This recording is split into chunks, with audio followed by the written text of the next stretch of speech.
Alrighty, before we get started with the session today, I just wanted to quickly do a intro to Doug and Doug meetups. For those of you that are, in this call, you may have attended a Doug meetup before. This is for Doug, Indiana, so this is an Indiana-based user group. But just because it is based in Indiana, obviously that doesn't mean you have to be in Indiana because we do a lot of virtual events such as this one.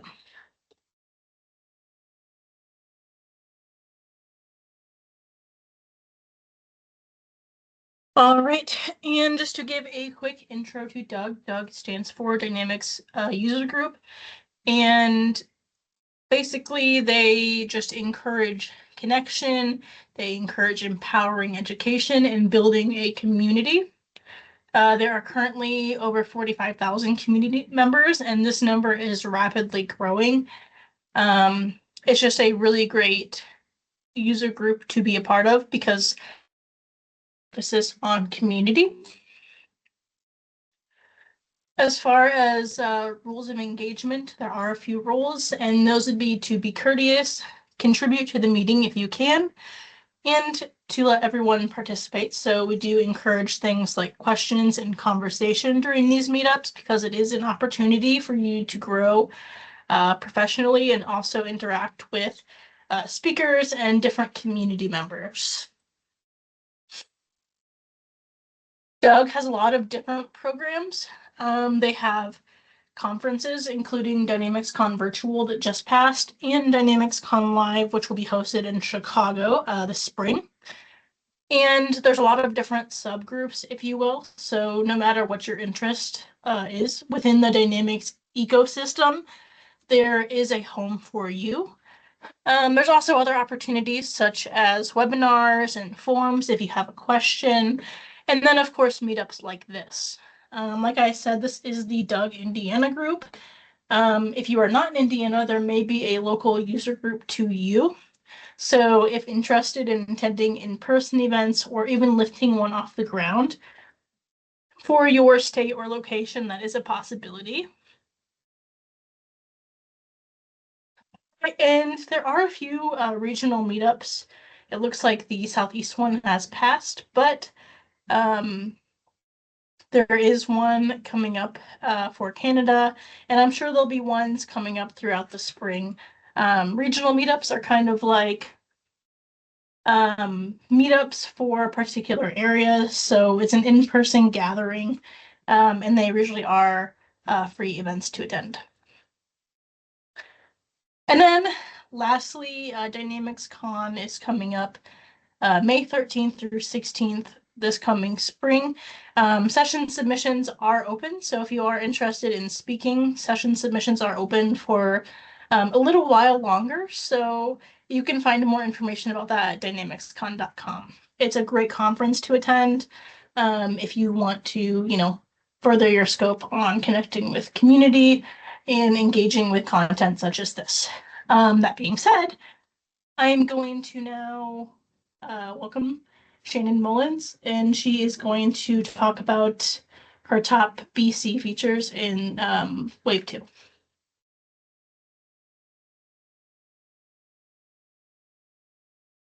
Thanks, Savannah. Can you hear me? Yep, we can hear you. All right. Awesome. So yeah, excited to be here presenting today my top favorite new features in BC 25 Wave 1. For those of you who don't know me, my name is Shannon Mullins. I'm a Microsoft MVP of Business Central. Been in the Dynamics space since 1999 when my career started with Dynamics GP, which is a sister product of Nav, which is now Business Central. So been around for a while, now work with Microsoft on product development and new features for Business Central. So excited to showcase some of the things that I know have been going on for a while. And of course, we can't cover all the features of a new release because there's a lot that comes in with Microsoft. So I'm going to cover some of my favorites, and then I'm going to go over some things that you can do to prepare for the upgrade. We do recommend to our customers, especially to prepare for their upgrade meaning doing some UAT testing, trying out new features in the sandbox. So we'll talk about all of that today. All right, a little bit about me. I do have this QR code if you want to follow me on LinkedIn or Twitter. Pretty active in the Dynamics community, sharing my thoughts on social media. On top of that, I am a former accountant and controller. So I was originally a Dynamics end user and moved in consulting around 2011, and been consulting on both GP and Business Central /Nav since then. So been a fun career, fun being part of this community. I'm on several programming committees for several conferences, and then I also speak around the world at Directions, which is a Microsoft Business Central partner conference. So been all over the place. If you follow me on LinkedIn, you'll see that I'm probably never home, which is true. All right, so what are we going to cover today? First thing I want to talk about is planning for new features. So Microsoft is releasing hundreds of new features per release. So how do you prepare for them? How do you get educated? Of course, attending sessions like this is great because we're going to be covering some of my favorite features. But there are, like I said, hundreds of features being released. So how do you plan for that? And then once you know these new features, how do you prepare for your upgrade? So getting your environment ready to upgrade, what can you do in advance to kind of get ready for it? And what are some best tips and tricks?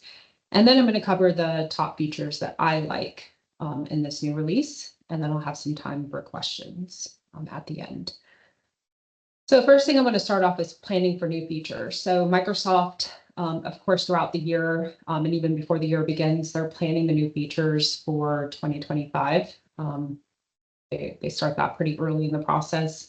So once 2024 Wave 2 is released, they're already working on what are we going to include in 2025, the year 2025. And so all of that is like being planned out, developed, working with different product teams on what they're going to create, especially with Copilot now. And then from there, once everything is done and it's ready to go to the general public, Microsoft will do what they call a BC launch event. So for those of you who missed it, I actually have a URL to the 2024 Wave 2 release event. And so what happens is Microsoft has a live event. It's usually 1 or 2 days. And they have each of their product managers come on and showcase all of these new features. So they actually do videos and they show you the new features in practice. So I'm not going to have a ton of time today to show you what every new feature does, but I do have the link where you can go back and watch Microsoft showcase these features and how you enable it in the environments. The one thing I like about the BC launch event, even if you can't attend in person, you can watch that on demand later and you can filter to the features that you actually use or need because there's so many new features. You may not use projects in Business Central, so you don't care about project features.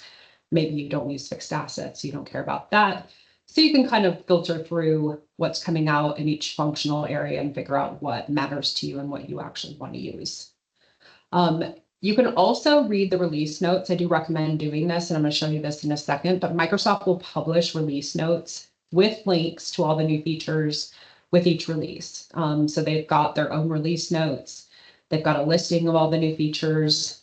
This is for both the majors and the minors that they have this, but it is important for you to go out and look at those release notes, look at what's coming up, and then read their notes, as well as the dates of the release. So something that's really good to be aware of is that Microsoft doesn't always throw everything into that first wave.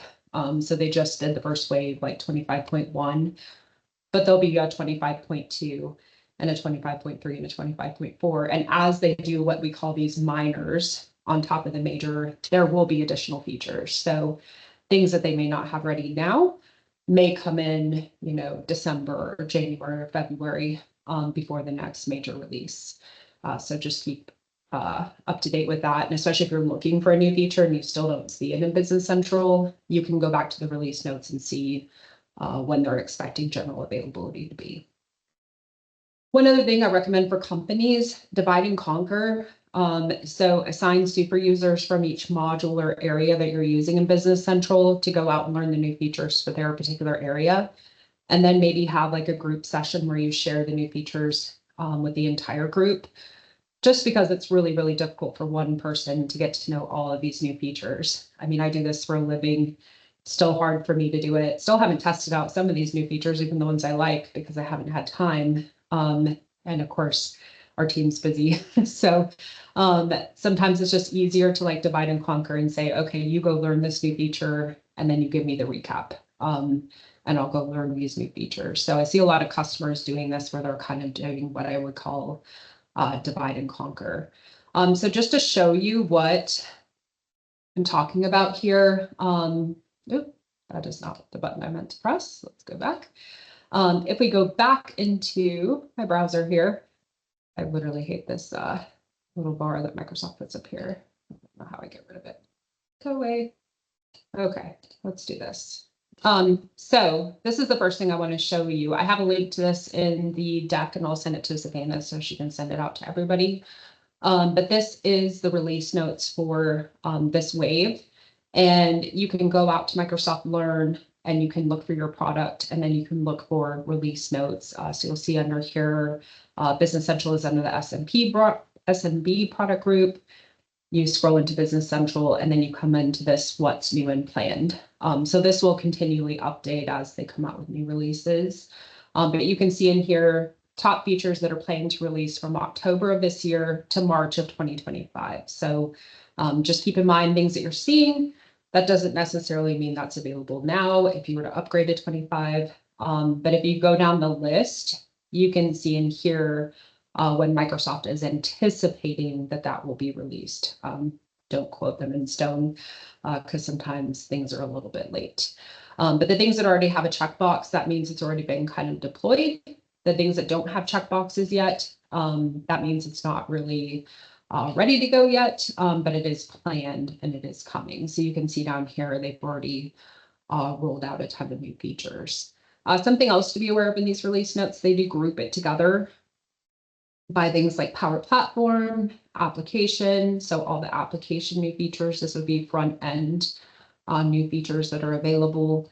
And then we have Copilot and AI. Of course, there's a ton of new Copilots. We'll talk about a couple of them in this. Country and regional changes. So this is for those of you who are doing business in multiple countries, and the additional features that they add for countries. And then we have development features for those of you who are developers.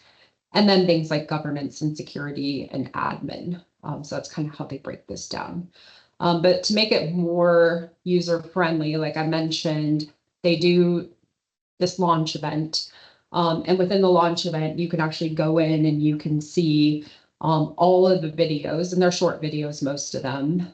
So this is the live opening, which is like the keynote, but then we have like 7-minute, 11-minute videos where you can go and you can see all of these new features and then just watch the video. So anything I cover in here today, there's going to be a video for it. You can come back and take a look at this. 41 videos in total of new features. So pretty nice. Again, recommend breaking this down between a team because having to watch all these videos with one person may not be fun.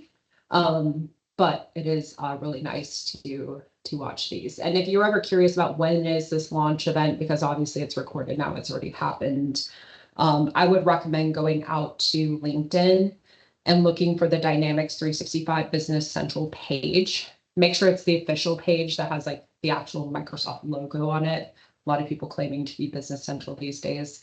But you can go out and follow them, and they will always release like when the new launches are coming, when the new updates are happening, things like that. So yeah, it's a really good way to figure out when this is actually happening, or just follow the MVPs on LinkedIn because we're usually liking and sharing those posts.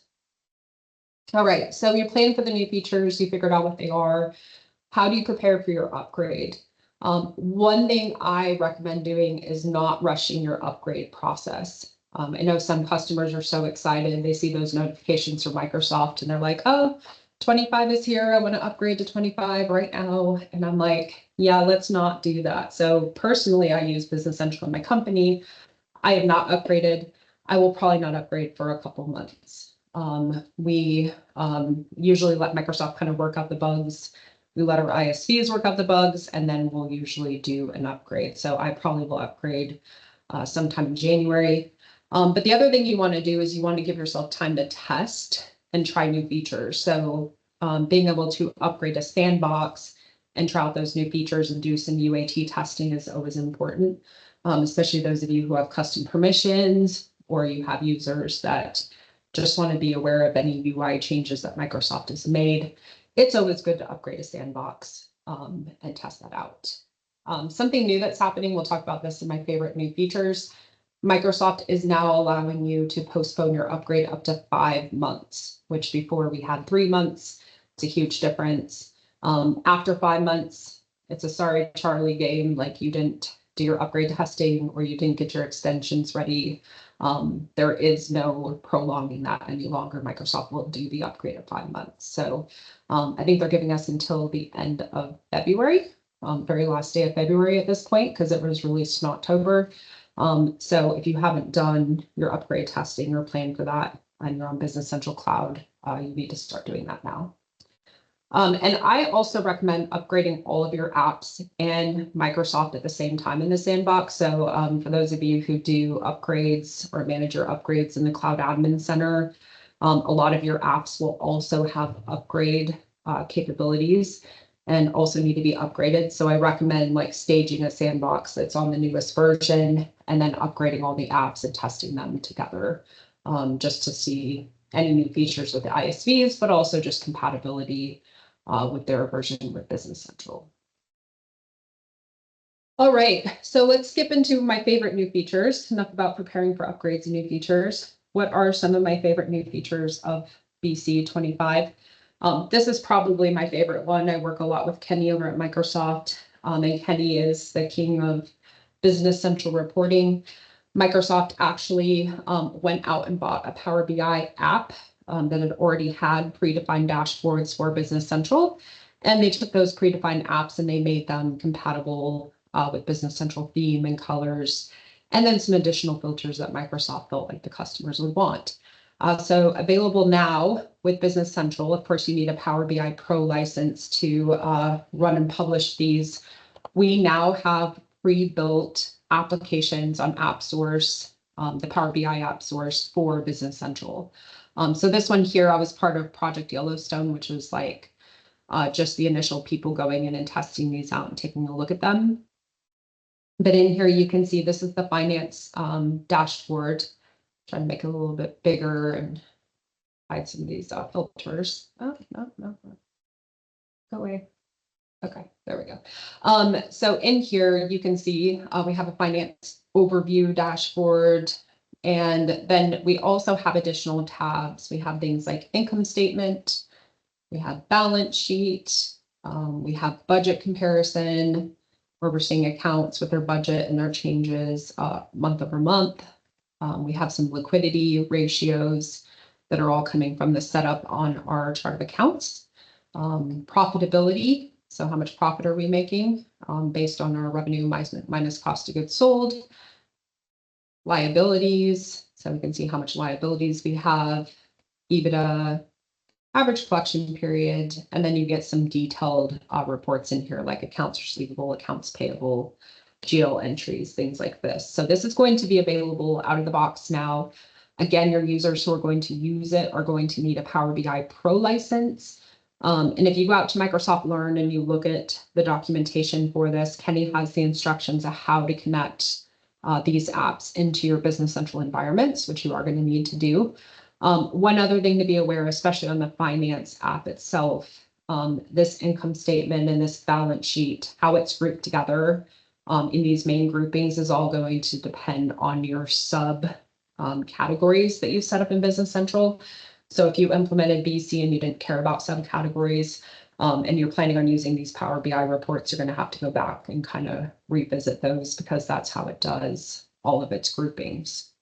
A question I get a lot about this since I started showing it last year was, can we customize it and make it our own? The answer right now is no.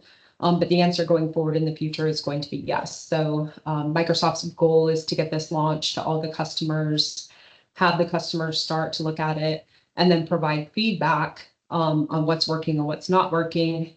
They'll kind of fine tune it a little bit further. And then once it's at a stage where Microsoft's not going to really do too much more work to it, they will allow customizations to it and allow you to kind of make it your own.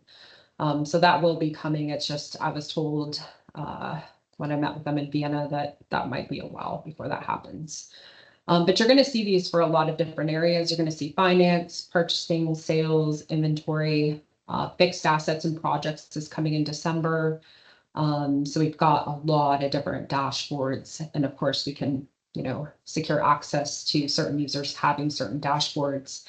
But these are really, really just nice, clean, out of the box reports that's going to tie directly into your Business Central data, once you connect it. So some really nice things that we can utilize these reports for. The inventory one's one of my favorite ones. I don't have that one open right now, but that one you can see item availability by lot number, item availability by lot number and location, item availability by bin.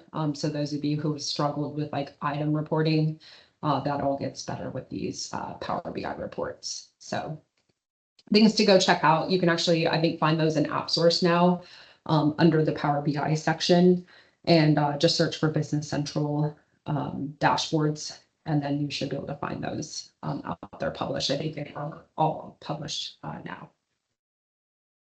So pretty cool. And I have a little screenshot of that in here, what I just showed you. All right, next, Microsoft has really been trying to enhance demo data. Well, they call it demo data, but sample data inside of Business Central to kind of help the consultants be able to build financial reports a lot quicker, or the accountants. And one of the areas that was really a struggle in Business Central, at least for me when I started learning BC, was we didn't have a lot of column layouts and row definitions for financial reports. So there was like 3 column definitions, right? And they were very basic, horrible column definitions. So Microsoft actually worked with a few people that work on the reporting side and said, hey, we want to make these better so that people actually have some really good column layouts. So now if you go into BC 25, which this is a sandbox that I just upgraded into BC 25. Then we go into our financial reports. Oh, something went wrong. Let it redo itself. But now if you go in there, you're going to see these new column layouts and report layouts if you're building financials for the first time. Or if you just want to take a look at them and see if maybe you want to build some additional financial reports because you don't have all the versions of reports that you like, then that's where we can come in here and we can use some of these definitions. So right out of the gate, we have additional financial reports in here, which you can see those here. But if we go into definitions and we go into edit column definitions and we search for this list, we're going to see a lot more. So like I said before, we had 3 before, which was kind of terrible. And now we have this many, which is pretty good. So it's a better start than what we had. I still would like to see some more personally, but it kind of gives you an idea of, what you actually need to see, or at least get started on your reports. So you can take a check out on that and see what that looks like and if that's useful to you. And Microsoft has that under the release notes too, over here, where it has all the different layouts listed that you'll be able to use, which is somewhere up here in the list. This one, they call it demo data, but you can go out and see which reports they've created and then which column definitions they've added and what they do. That's a nice little feature that they've added in there. Save people a lot of time in building these reports out. Feature number 3, this one, not really ready for demo time yet. I actually just met with Microsoft in Vienna about some of the concerns I had with what's been built so far, but I know they're continually reworking this. But it is going to be awesome when it's done and actually working. So what they have planned for 2025 is the capability for you as US companies to be able to electronically file 1099s directly from Business Central. So one of the things that you'll be able to do is on your vendor cards, and that's what I had open up in here before, so I'll just show you. But if I go into vendors, they've added a few new fields. And we're going to ignore a couple of them because they're being reworked. But the ones I want to focus on are these two, which are going to be not redone. They will be part of the 25 version. This one here, receive 1099 e-form consent. This essentially says you can send your 1099 electronically to the vendor. And you can also set up an email for that to go directly to the vendor. So directly out of BC, you will be able to email 1099s, and you will also be able to send those files directly to the IRS from Business Central. So you won't have to print 1099s on, form paper, and you won't have to print a 1096. You actually will just be able to electronically file directly out of BC. And then for your vendors that don't want an email, you can actually just print those out on standard paper, because they'll be in a format that Microsoft will accept, or not Microsoft, the IRS will accept. And then you'll just be able to mail those out to your vendors. So that is a new feature that's coming soon for those of us who actually do 1099s. That is a huge win. So that one should be ready, I would imagine, like January, February next year. Also on the top feature list, this is one I have not had a chance to play around with yet, but I am super excited that it is part of Business Central because we've had a lot of customers ask for this. We now have a subscription billing and reoccurring revenue module that includes contracts and billing schedules, allowing for usage-based billing, automated billing, deferrals with your billing, revenue recognition based on billing schedules, and then also the capability to update contracts. So this is now part of the standard Business Central modules. Microsoft has a full video up there on the launch event that you can watch the new features and test it out. Of course, you need to be on a 25 environment to be able to see these features. But it's pretty nice that they're actually trying to add additional functionality into Business Central, because I think a lot of customers had asked for subscription-based billing. So now we actually have that as part of the core product, which is great. So yeah, you can check out the video on that and see all the cool use cases for that piece. Next up, again, we're focused on reporting. That's a huge initiative of Microsoft for this current year, 2024 and 2025, is continual improvement in reporting, because that's been one of the biggest complaints from customers, is just having decent out-of-the-box reporting. So they have added new Excel reports, and if you haven't tried out Excel reports, I highly recommend you go and check them out. So coming in 2025, and I do see these in 2025 with my new version.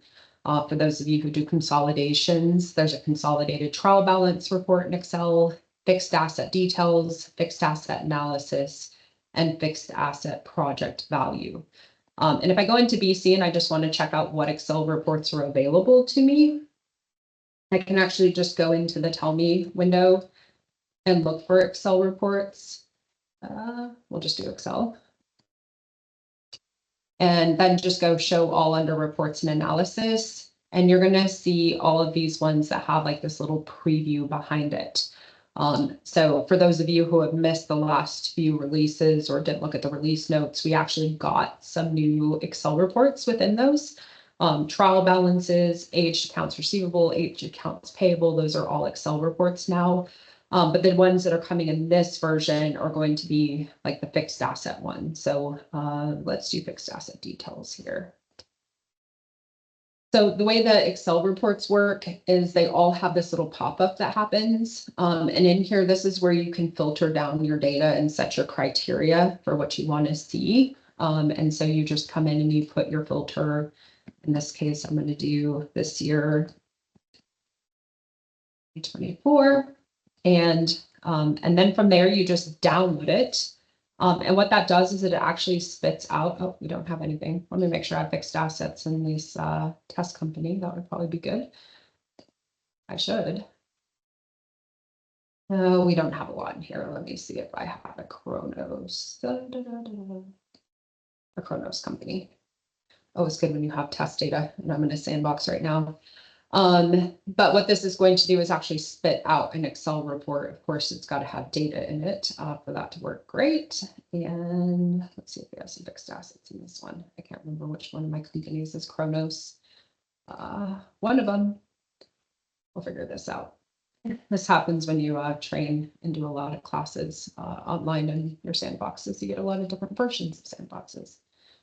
Nope, I don't have any. All right. Well, I don't know if I'm gonna be able to show you the fixed asset ones, but let's just try a different one. Let's go into Excel, and I'll just do a trial balance report to kind of show you what these look like. Let's do trial balance Excel, and my date filter last year to this year. Type, and here we'll just do a download. And what this does is it actually is going to dump an Excel file, all of them dump Excel files out. And those are going to be the name of the report that you saw in Business Central. It's going up, and I'll just go ahead and move it over here so you guys can see it. This. And from here, you enable editing because files always open up in production mode. But enabling editing is actually loading that data model. You can see that down here in the right-hand corner. That's actually pulling in live data from Business Central. And then it actually will bring in those balances with filtering automatically into the Excel report. And so from here, you can drill in and you can see the detail. You can see your trial balance from the local currency, any additional currencies you have set up. But then if you go over here, trial balance data, it's actually going to show you the data it actually pulled in to create these pivots. So if you do like an accounts payable aged report, one of the tabs will be like the AP detail that Microsoft's using to create that pivot chart. Something that's cool that a lot of customers don't know about, but this is something you can do some research on or ask your partner about.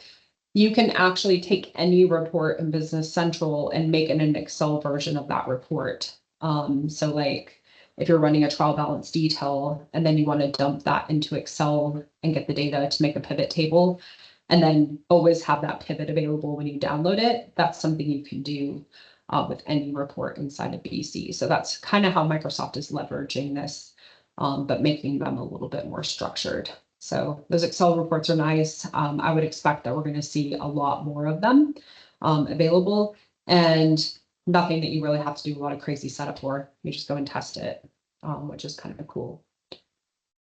All right, talking about Microsoft's favorite topic, Copilot. One of the major areas that BC worked with the Power Automate team on is being able to use Copilot to create Power Automate flows inside of Power Automate using Business Central. So over here, you can see the prompt when a new customer is added to Dynamics 365 Business Central, and add an update to the sales team on Teams. So essentially send an update, I should say send an update to the sales team on Teams. So the trigger is when a record is created, the action is post a message in the chat or channel.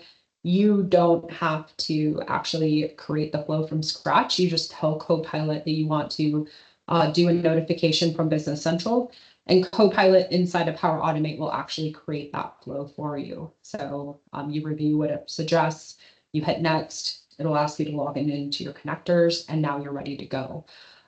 So it's really nice for those of you who don't know how to use Power Automate or don't know anything about Power Automate, but you want to get started with it. Copilot's a great way to do that because Copilot's going to help you build those flows and get started with those. So recommend going out to the Power Automate website, which is make.powerautomate.com.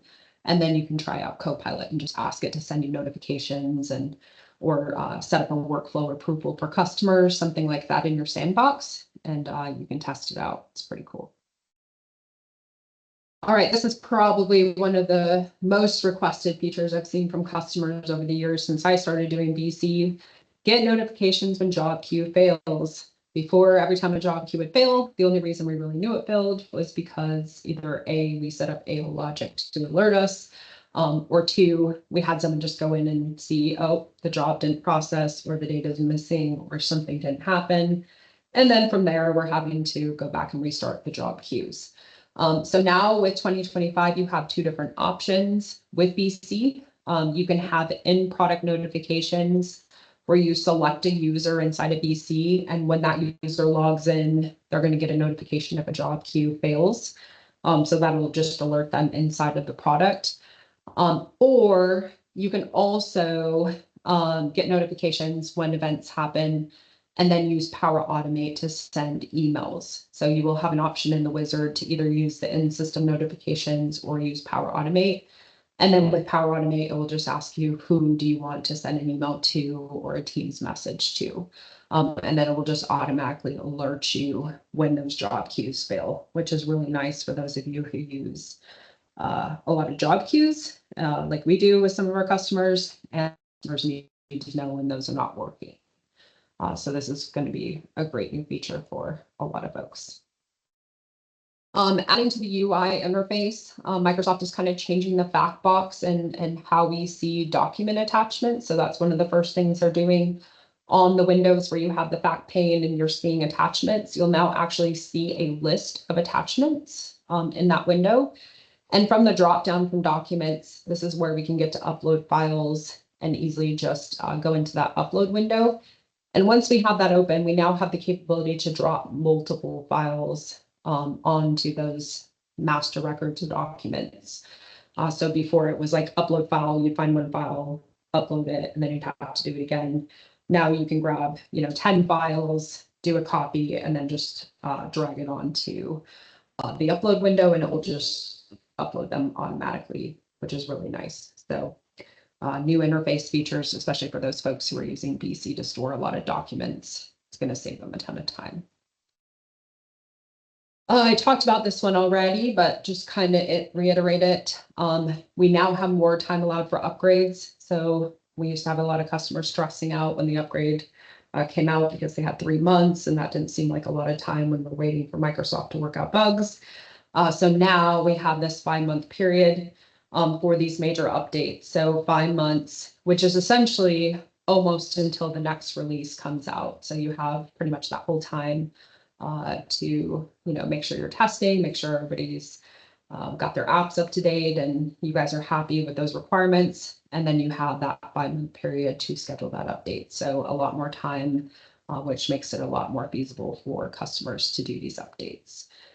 And then also optional minor updates. So you now will have the ability to choose when to implement minor updates as well. So the default behavior of them will be every month. But new environmental level settings will allow you to opt out of the monthly minor updates as well. So if you don't want Microsoft going in and pushing those minors, you actually will have the capability to opt out of that. I haven't seen that feature yet, and I don't know if it's coming in December. But that also is nice because we also have some major features that come out in minors, and some of the IT groups we work with, they don't want to have to upgrade to minors either. They want the capability to have control over that. So really kind of cool. All right. And then last but not least, Copilot Sales Order Agent. This is one that Microsoft definitely has a lot of videos out there on YouTube with. It's the one that they took on the road this year, kind of showing everybody what you can do with it. So the Sales Order Agent is what they actually call an AI Copilot agent. It's the first one to be released with Business Central. And with this one, you are actually going to be able to take a quote or a request from quote from a shared mailbox within your organization. And that bot should be able to identify your customer as long as that contact is in your company contacts list, draft a sales quote with the requested items that they asked for, verify item availability, as long as BC is accurate, of course, forward the sales quote to the customer for approval, and then receive confirmation back from the customer and convert the quote into a sales order. So these are all steps that the bot will take on your behalf, of course, if you enable it. If you don't do quoting from Business Central and you're using like Salesforce or D365 Sales, not going to be as exciting for you. But if you can think about where Microsoft is going in terms of data entry and speeding up those processes, we expect to see a lot more agents and agent bots going to be rolled out to Business Central, where we're going to be able to test out maybe the bots creating journal entries, or the bots uploading payroll entries, or the bots entering purchase invoices. I would expect them to be doing things like this as well. So these new functionalities, I would expect that we would have one in every release going forward. I don't know what the next one is planned, but I know that Microsoft is working very hard on this, which is crazy. All right, so some people have some questions. So let me just look at the questions here real quick. How can we look at all the preview features and try them out? So that is a great question that Savannah had. First, there's two differences between preview versions or preview features and what Microsoft rolls out. So once it becomes general availability, it's no longer a preview feature. So if I go back to BC and I go into a sandbox, it's on 25. And for those of you on 24, you could also do this as well. Come on, sandbox. In here, if you go to the top and you go to feature management, this is where you're going to be able to see features that you can turn on and turn off inside of BC, the ones that Microsoft is not just rolling out. So this is where you can enable some of them. Some of them are still kind of in preview mode because it would affect a lot of customer environments. So that those have been in there for a while, like the new sales pricing experience I know has been in there for a while, and autosave with every field change has been in there for a while. So there's some that's been in here for a while, but like the new 1099 features, I actually had to enable that in order to preview it. Again, don't turn these things on in production. Definitely try them out in a sandbox environment. But these are the ones that you can control. So these are the ones that you can turn on or turn off per environment. Another place I like to look for new features at, especially where Microsoft is rolling it in, is under settings here. And if you have access to, they have feature management under here now, 25. That's nice. That's another place where you can get to it. You have access. But this assisted setup window, a lot of times when we have new features or functionality, Microsoft is also rolling those out there. So like Copilot and AI capabilities, there's a setup window for that now. So you do have to turn on Copilot or enable Copilot. Connecting to Power BI, that's now a new one that's in there that I just noticed. So you can kind of see under here that they're adding like new setup features as they go. And sometimes they won't be here. So you just have to know that they're there. Here's that job queue notifications. This is a new one that they just added. So you can actually come in here and click on these and walk through the wizards. So kind of fun to have a sandbox spun up because it's really easy for you to come in and actually test these out, which I think is great. And just set up somebody to get those notifications. And then where you can actually control your notifications. These are the wizards. When do you want to display notifications? After each job queue, next. And then this is where you can create that Power Automate notification from a notification template in Power Automate. So a lot of these will have wizards. Pretty much everything that Microsoft is releasing now has some kind of wizard to set it up. And then if you don't still see it here in assisted setup and you want to test it out, I recommend just going and looking for the name of whatever you're looking for and going through the setup windows there. So they've been trying to be a lot more consistent in putting everything here just to make it easier so people know where to set it up, but that's not always the case. So then your other question is, with Excel reporting, can we add additional functions to create a working document? I'm not really sure what you meant by that question. So basically, if you utilize the Excel report and say you in another cell you wanted to, add a formula that's based on the information there. Yes. To make kind of like a working document to extend it, like maybe you have a different function that you need. Are you able to, add that formula in and then? Yes. Okay. Yes. Yeah, you can add formulas. So when you're creating like your own Excel reports, I'll just show you real quick. If you go into report layouts, you first have to know what you're starting with, whether it's the Microsoft report layouts that they gave you or just like a basic report layout. But if you go into the regular report layouts here, you'll see all the different reports that are available here. And if you search for Excel in this list, you'll see these ones that Microsoft has out there. So you could create your own versions of these ones that they gave you, and then export them out and make your formula changes that you wanted to. But with any report in Business Central, like let's say we want to detail trial balance, probably one of the common ones. Detail, oh, trial, let's try that. So this is like a common report in BC, right? This detailed trial balance. It comes out in an RDLC report, which gets converted to PDF. But if you wanted to, with any of these reports, you can create a new layout of that report. And call it your Excel trial balance, whatever you want to call it here. And you will notice in here that your format options, you can choose Excel as your format option. So rather than bring this back in as RDLC, I can choose to bring it out in Excel. So I can first send the report out, the export out in RDLC, and then create a new one and bring it out in Excel. And you can actually create a new Excel layout from that report once you've sent it to Excel.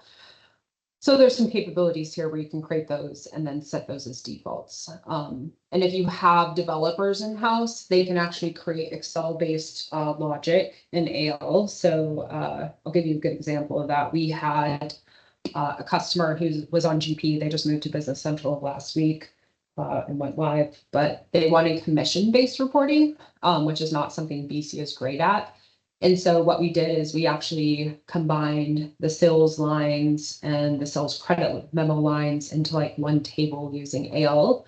And then we just created our own report layout for Excel called commissions report, essentially. And so they go in and they set the parameters and they just export it to Excel. And it's got pivots and everything like that already built into it. So rather than create a printed report that someone would send to Excel, we just actually built it in Excel. So there's some really nice capabilities there. There's a ton of YouTube videos out there on how to build Excel reports if you want to try building your own from scratch, but it's a really, really nice feature that you can do inside of BC. So that's how Microsoft is kind of leveraging that to build these Excel reports. Yeah, and for those of you who are looking at the Power BI reports, again, make sure you have your Power BI Pro license. That one's going to be $10 per user per month, usually billed annually with partners. But you do need to have that Pro license in order to be able to connect your data and be able to refresh it. So highly recommend just looking at your Power BI structure as a whole and what you're going to use with that. Great questions. Questions from anyone else?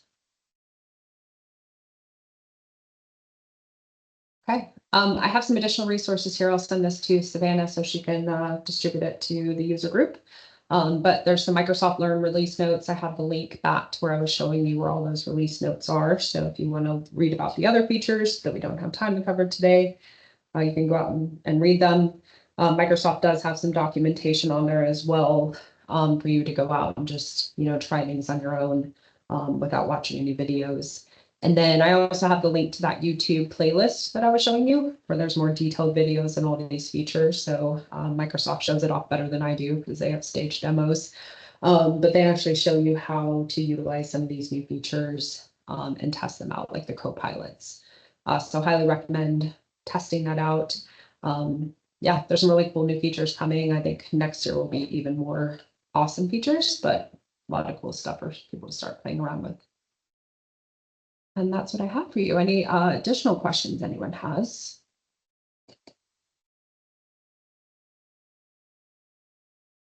Quiet group. If anyone does have any questions, feel free to come off mute as well. You don't have to put them in the chat. Thanks, Savannah. I think I might be able to just upload this file here for you guys too. Let me see if I can do that. Sometimes I can and sometimes I can't. Okay, never mind. It's not going to work. I'll just send it to Savannah directly. That would probably be the easiest thing to do. Okay, I will then post all the information to the meetup itself. And if you want to go back and watch this recording, it will be posted to the Dynamics user group YouTube. All right. Well, if there's no other questions, thank you so much, Shannon, for presenting, and thank you everyone for attending. Thanks, everybody. Have a great day. Bye.